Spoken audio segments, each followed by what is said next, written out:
Hello and welcome to this week's episode of The Graham Show. We are here in Angus McIndoe Restaurant in Times Square, not far from Miss Coon's theater of the Booth Theater, where she is currently starring in Who's Afraid of Virginia Woolf, to rave reviews.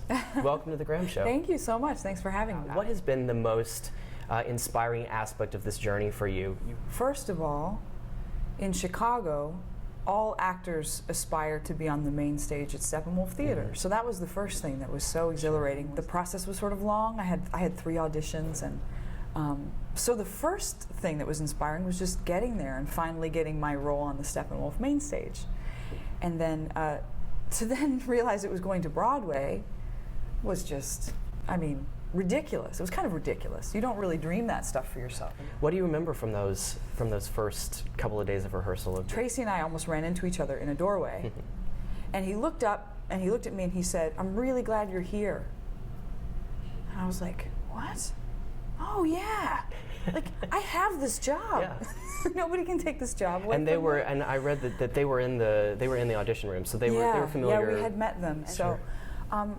So that moment I just got to sort of take a deep breath and say, no, I belong in this room. Like, I've worked really hard to get to this room, and I deserve to be in this room. And now I'm just going to do my work, because being afraid doesn't help you show up every day and do your best work. You play the role of Honey in the show, and dramatists and critics have often kind of considered that role maybe the forgotten role of the 4, and your take is quite different. I guess I figured if Honey was in the play, then Mr. Albee wanted her in the play for a reason.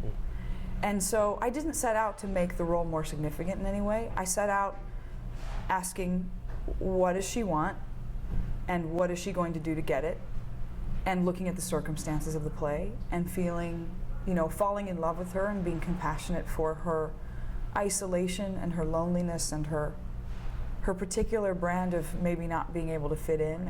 Looking at your career from a broader perspective, why is it that you chose to base it in Chicago? I'm from the Midwest. I'm an Ohio girl. The journey took me then from, I went to school, I was an athlete. I was doing... You were gonna play soccer. Yeah, I did. I played soccer and ran track. But the theater department was really small and just kind of hard scrabble, and people were having a good time. And I probably only did 3 or 4 plays in college. I had a professor who said, I think you should audition for graduate school. And I was all over the place trying to figure out what to do. And I had settled on linguistics. I was going to study language acquisition. I had a thesis I was shopping around, and he said, why don't you just do these auditions and see what happens? So my mom and my grandma and my aunts went with me to, we all went to Chicago together.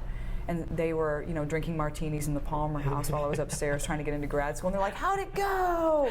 Yeah, they were just having a great time. Because I was sort of like, if it happens, it happens, and if it doesn't, it doesn't. And so it's a great way to approach it. It was fantastic. There was no pressure, We had a great time. And then I got an offer from UW-Madison in Wisconsin. And so I was there, and I got an apprenticeship at a Shakespeare theater.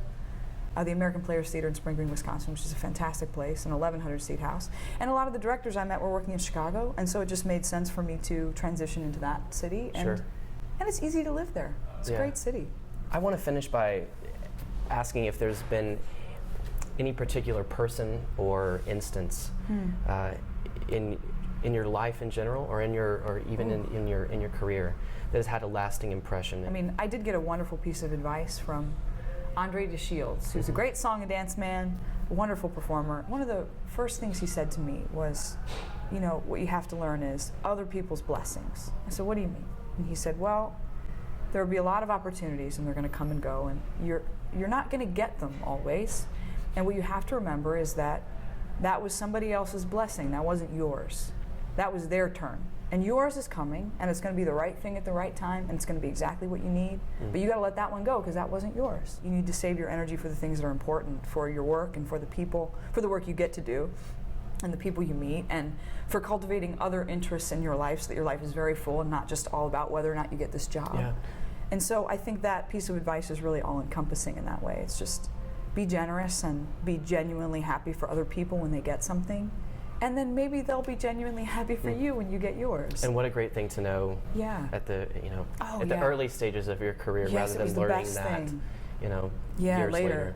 Yeah, it was really the best thing somebody could have taught me. So I think that's a good one. Don't miss Carrie in Who's Afraid of Virginia Woolf, now playing on Broadway at the Booth Theater. Thank you so much, Carrie, for being here. Thank you so much. Thank you for having me. It was a pleasure. Absolutely. Thank you.